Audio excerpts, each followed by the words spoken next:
Hi, it's me again with Corel Tips and Tricks. And earlier today, I hope somebody kind of designed this. Of course, it depends on where you live, whether you want North America in the center, but this is the way I created it.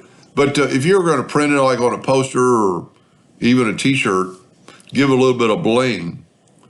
So all we have to do is take the Smart Fill tool and fill in the oceans and nudge them over though, because it didn't get all of the spots because the Smart Fill tool can't get to that one. I'm going to nudge it over, nudge it over, nudge over, nudge over.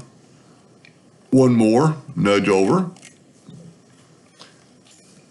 Really don't have to do anything to that. You could group it together, but we don't really have to. I'm going to grab that item and I'm going to go to the interactive fill tool.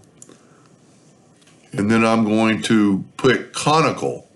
And then I want to put my center of my conical. And you could play around with this. Make the spot little, make the spot big. You know, make it whatever you want. And then what's pretty cool, when you nudge it back over, it's already in the back of the page. Or really it's not even in the back of the page because only the blue is showing where the black wasn't. Pretty cool effect. I hope that helped a little bit. Thank you for watching.